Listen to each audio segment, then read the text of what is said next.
Good afternoon, all. CamelbackTrading.org coming to this Friday afternoon, July 8th. We are looking at Window Trader's market profile of SPY IWM triple Qs. We'll recap all the charts from top down and what's going on. First and foremost, we end with an inside week in SPY and ES as we trade totally inside of last week's range. Again, my charts have been a little funky. I got to look at Russell and Qs to see what they are, hopefully, when we do the charts. A bit of a wacky day today as the sellers, think about it. We spent the entire day yesterday grinding up, didn't get much of a pullback at all, right?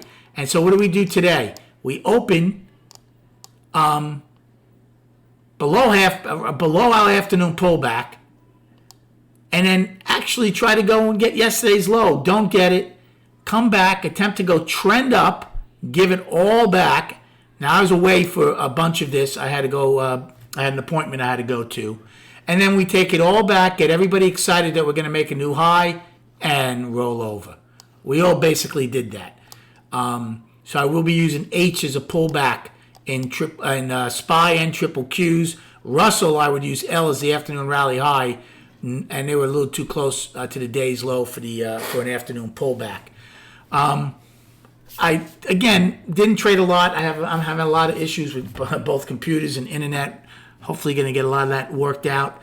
They're not coming. I said they're coming Friday. They're not coming to Tuesday, but I bought a new router to see if that's going to help. I'll put that in after the close, after this video. So I didn't do a lot today. I was right, I think, but the market stretched itself. And again, that's a function of respecting how much they can do it. And I'll go over that in a minute. So the first thing I did in A was, since we opened below, I said if we get to the price spike where change took place, I'll take a short. Now, I only took a 5 lot, was going to add, I would have added, but my computer, again, the internet was a mess. I didn't. And it came back in, made some money on it, but nothing what I would have made because I probably would have added decent size up there. But we were right on that. Then I didn't do anything to C. And I started buying the 390 calls, which weren't that expensive. I recycled 40 of them for decent profit in C period because we were trend. We were holding single prints in C. So by far my best trading of the day did come in C when I recycled 40 calls. D period, did the same thing, only a couple of times on the 390 calls. I then had to leave because something came up. I would have looked for an afternoon pullback. Now, I wasn't here. I don't know, from what I understand from what my room told me, if I had bought the long in F, it did get back into C's range. So I think for myself, knowing me, I don't hold as long. I probably would have done okay on that then. I would not have done anything in G or H then at that point. So, and that's a function of them. I thought we can get the half back and whatever value low was at the time, but look how much they stretched it. They took value from overlapping a higher to unchanged, and then we go back to overlapping a higher. And then in J period, I took a short because against basically, I didn't think we'd get back to the POC since we had lowered it again. Made some money on the 391 puts. I did it again in K, but this time they started going high and I took it off for a small loss. But again, I wasn't wrong. We never got the high. They just stretched it more to the upside than I thought they would to give it all back. So, again, not a bad day. Nothing tremendous on the week because I had to play small for the most part because of all those things. But I do think we saw the market well. Now, our first two destinations to the upside are weekly highs. Today's high of 390.64 and last week's high of 393.16. Price vacuums. And then above that is 394.25, which is the afternoon rally high from June 10th. For our downside, we have the afternoon pullback low in H of 386.66. Today's low of 385.66. 385.12 daily low, which was yesterday's low. And then we get a vacuum down to 380.69, which was our afternoon pullback low from July 6. Now, let's go to the charts. I'm going to start with us in case we have some issues going over to the other ones. So again, July 11th, right? We're a third of the way into the month. The monthly is still down. I know it's an inside month, but it's a long way to go, right? If we have an inside month, then I'd probably call the monthly down to balance. But for now, it's still down. The weekly is an inside week. That does not negate the one-time framing up. However, I am going to call the weekly now up to balance, right? It's an art. You can call it whatever you want. You want to call it strictly a 3-week balance? I have no problem with that. But since we never took out a weekly low, I'm still calling it up to balance, inside week. Now, also, just because we close near the top of the week does not necessarily mean we'll come out of the inside week to the upside. Keep that in mind. However, because I think the buyers fought off last week's low early this week, and because I think right now the daily is up and the weekly is still attempting to stay up, I still think we have a better chance of taking out this week's high prior to this week's low. But it remains to be seen. So up to balance.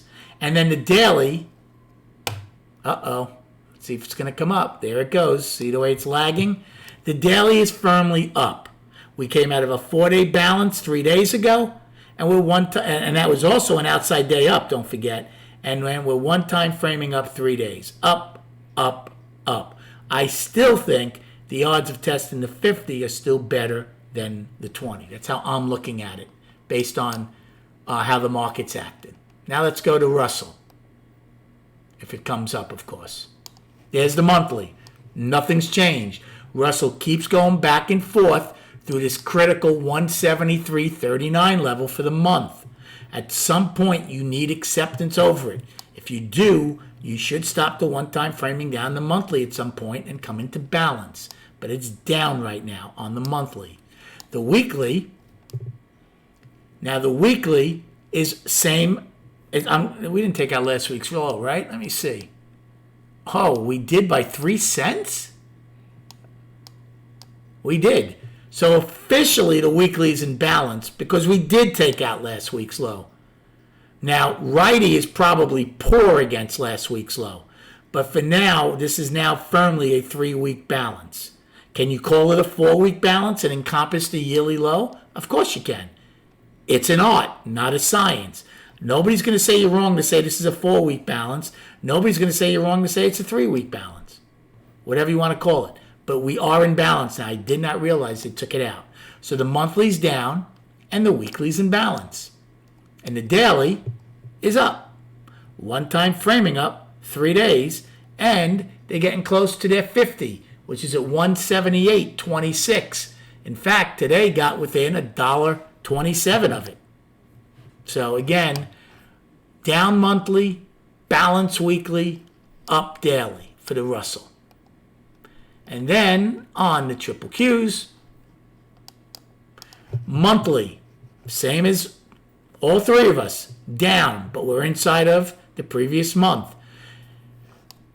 So it's down, right? We don't know if this month's going to go and stay inside of here. Suppose we go and take out last month's low again. It's certainly still down then, but if we take out last month's high, then it's certainly balanced. So down on the monthly, weekly. I think they had an inside week like us, 58. No, they didn't. I take that back. They took out last week's high. Not by months, but they took it out. So again, do you want to call this balance or up? I would call it certainly up to balance because not only they took out last week's high. We didn't do that in SPY. So up to balance for me on the weekly, and then on the daily is going to be up, just like all of us. One time framing up 3 days. All of us had outside days up 4 days ago, and from that we've done nothing but go up. And look at this. I haven't looked at the charts because I was afraid to touch them all day. We got up to, it looks like, the 50, or literally we missed it by 9 cents. So we're all basically the same in all these time frames. Don't sell a dull, don't short a dull market. Now, we had a $4.98 range this week. I'm thrilled with that. volume is horrendous. Volume is contracting big time. But again, I want range over volume. At some point, the range is going to contract also. 71 million shares today. The weekly volume, again, it was only 4 days, but 287 million. Last week was 405. The week before that was only 344. So the volume is contracting big time.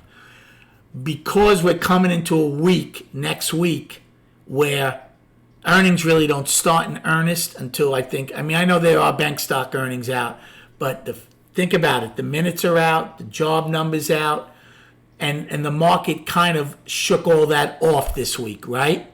So what that tells me is they're still looking to attempt to go higher and get to 50 and maybe even test this big gap at some point.